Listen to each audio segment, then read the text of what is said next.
Olá, meus amores, tudo bem com vocês? Bom, hoje vamos de história, tá? Unidade 6, lá na página 159, 160.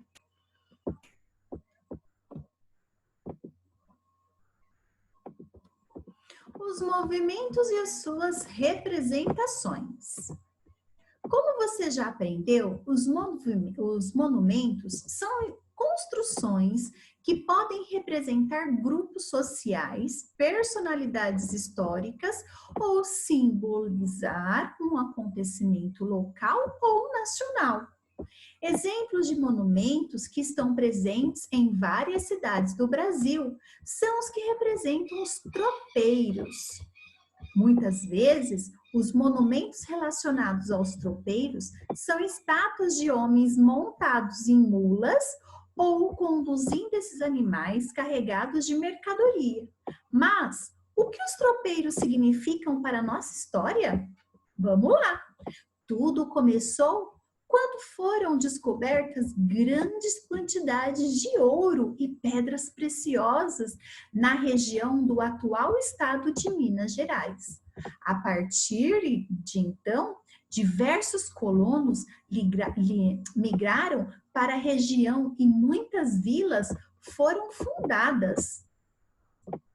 Como a principal atividade nessa região era a extração do ouro, foi necessário levar alimentos cultivados em outras regiões para alimentar a população local. Foi aí que surgiu o ofício do tropeiro.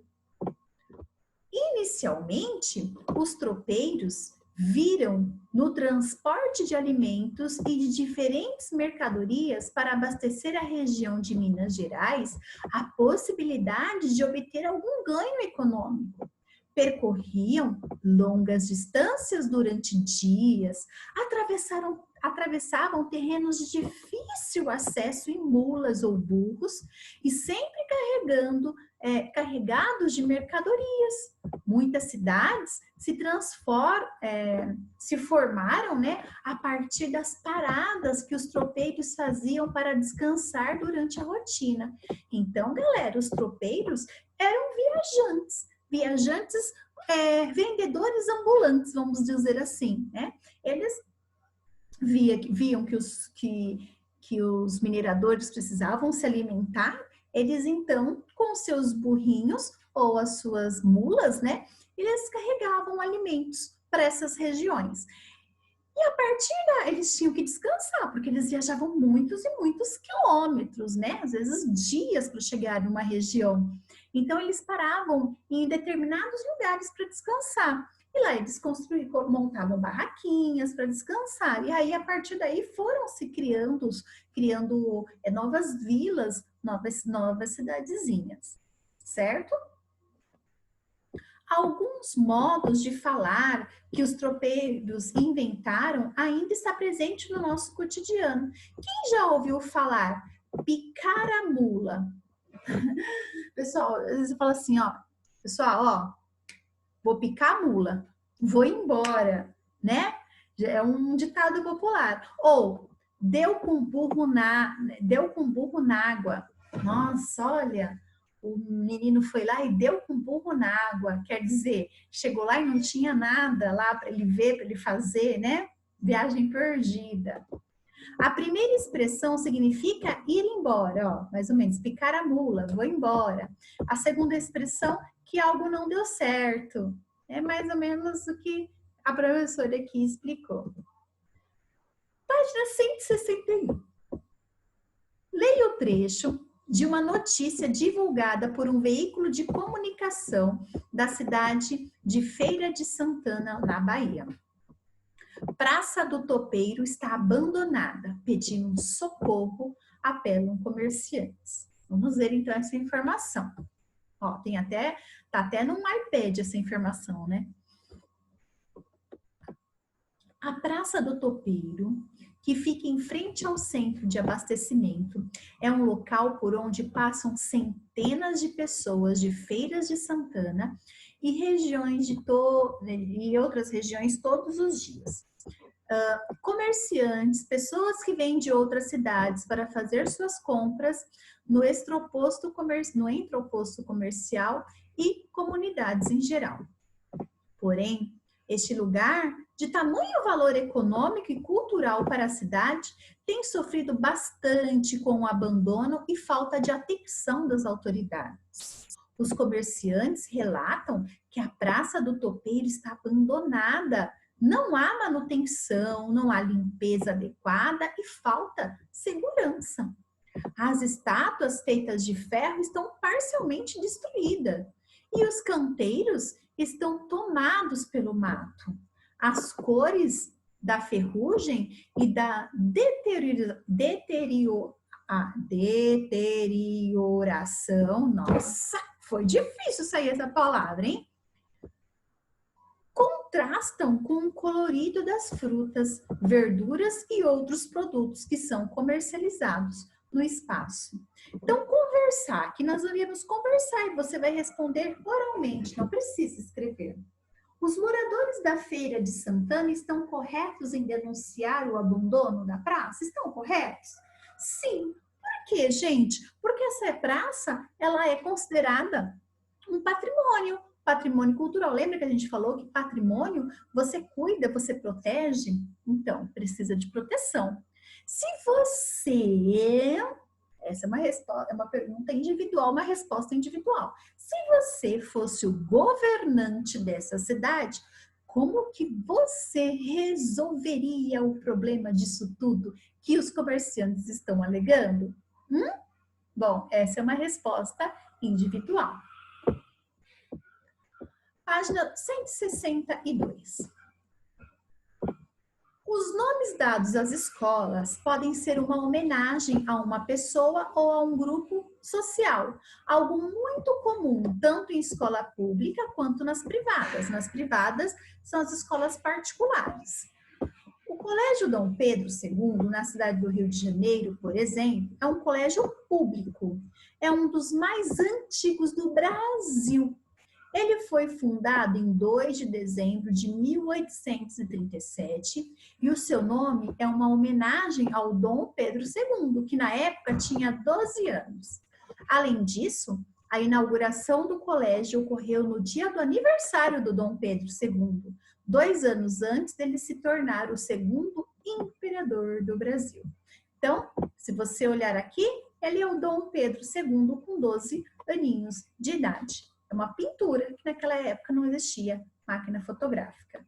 E aqui é a imagem, é a foto atual, né? Porque aqui já tirou a foto, é uma foto atual do Colégio Dom Pedro II na cidade do Rio de Janeiro. Exercício 2. Qual é o nome da sua escola? Nossa escola se chama Vencer, Colégio Vencer.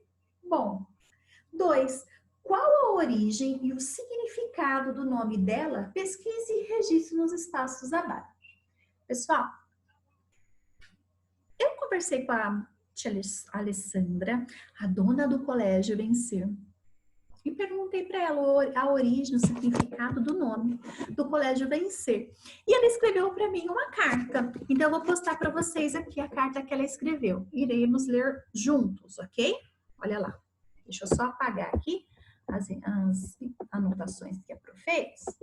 Pronto. Olha o que ela escreveu. A escola foi fundada em dezembro de 1993 com o nome de Escola de Educação Infantil Janelinhas do Saber. Esse nome foi tirado de um livro de alfabetização. Eu, Alessandra Colognesi Alves Gonçalves, fundadora da escola e então mantenedora, em meados de 2004 e 2005, estruturou e organizou um plano para ampliar a escola progressivamente para o ensino fundamental 1. Então, naquela época só tinha, em 1993, só tinha educação infantil, que era a janelinha do saber. E ela queria o quê? Transformar, também ter uma unidade do Fundi 1. Hoje vocês sabem que nós temos ensino médio, olha só, né? Nesse processo, havia necessidade de um nome que não soasse tão infantil e na elaboração da proposta da escola, nosso principal objetivo e nossa missão da escola era a formação integral do ser humano. Então, pessoal, ela pensou assim, vai para o Fundamental 1, Fundamental 1 pode ter um nome de infantil, né? Janelinhas do Saber é Unidade dos Pequenininhos. Quem vai para o Fundamental 1 já está grandinho. Então, que nome colocar? Então, olha só. Foi um momento de muito estudo.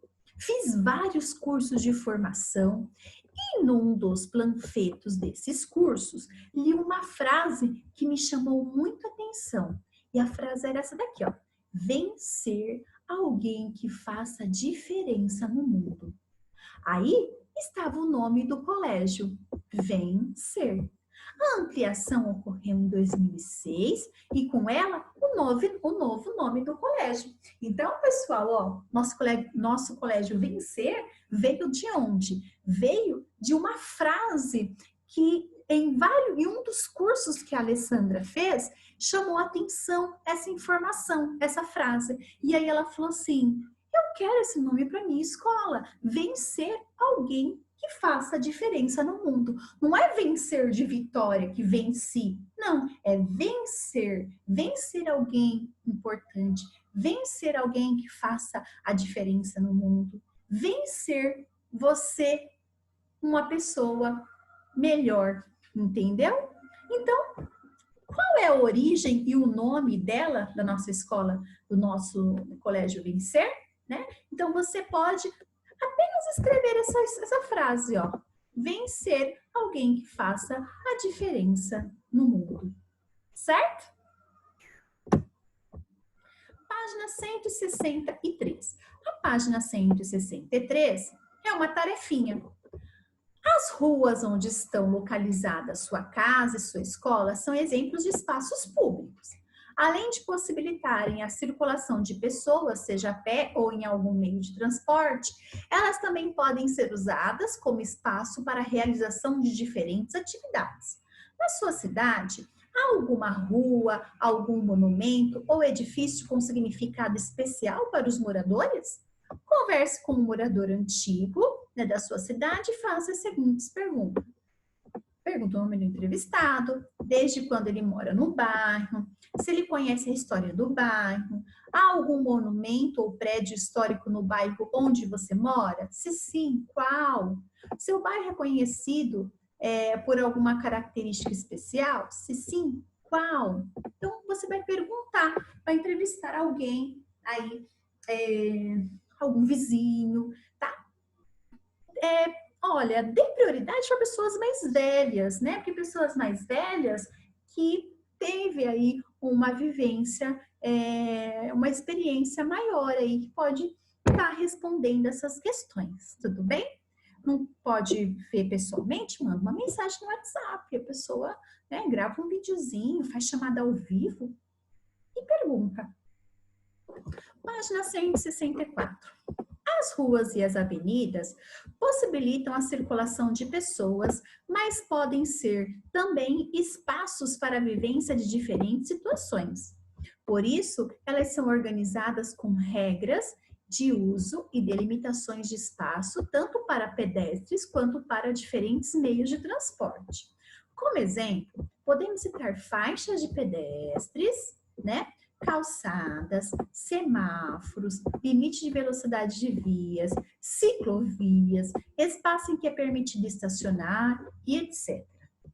Observe as imagens a seguir e faça um X nas situações de uso das ruas e avenida que você e sua família já vivenciaram. Em seguida, conte aos seus colegas como foi essa experiência. Então, pessoal, vocês aí andando de carro, andando com a família de vocês na rua, né?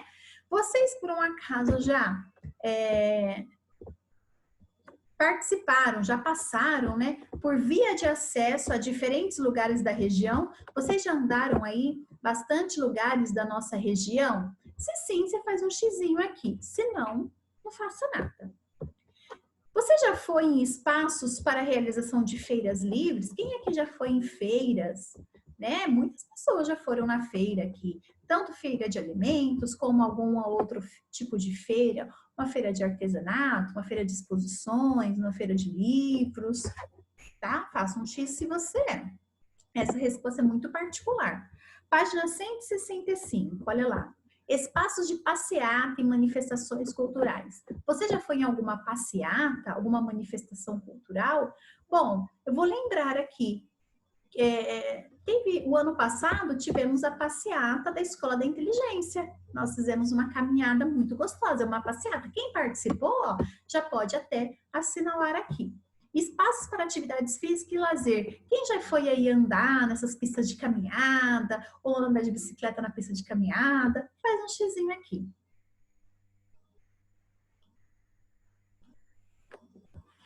Você já sabe você já sabe que conhecer os registros da memória do lugar onde vivemos é importante para conhecermos a história do local. Que tal agora fazermos uma exposição com diferentes tipos de registros de memórias de sua cidade?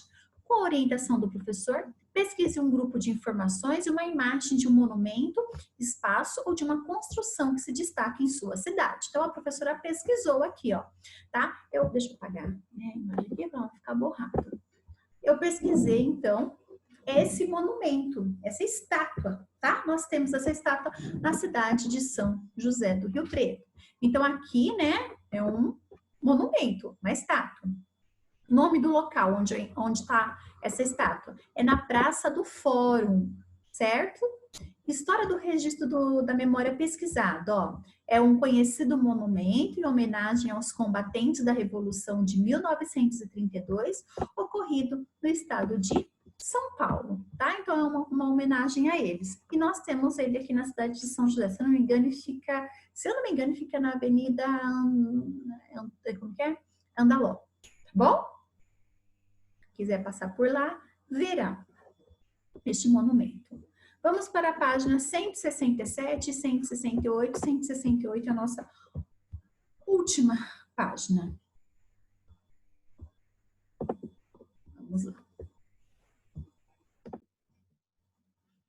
Exercício 1, da página 167.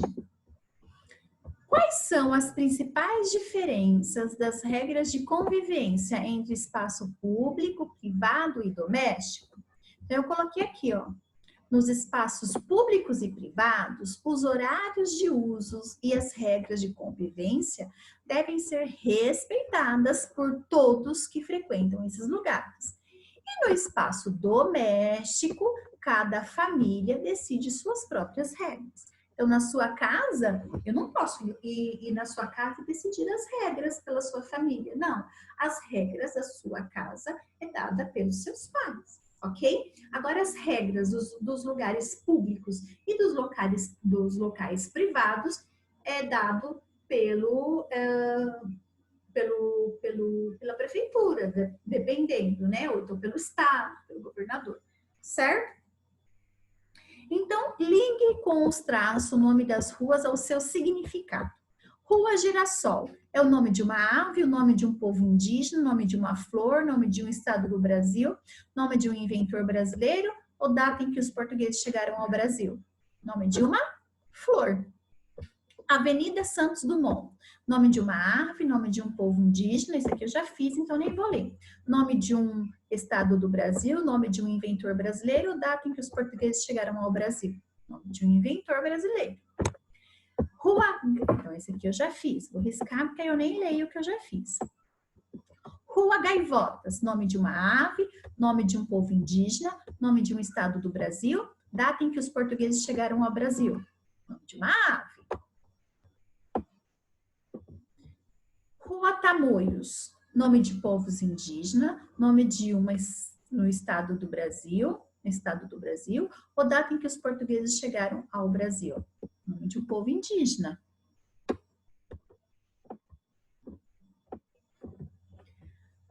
Rua 22 de Abril, é o nome de um estado do Brasil ou uma data em que os portugueses chegaram ao Brasil? Uma data em que os portugueses chegaram ao Brasil. E Rua Alagoas, o nome de um estado do Brasil, certo? Observe aqui, né, o croque a seguir. Croque que representa um bairro Novo Horizonte, na cidade de São José dos Campos, em São Paulo.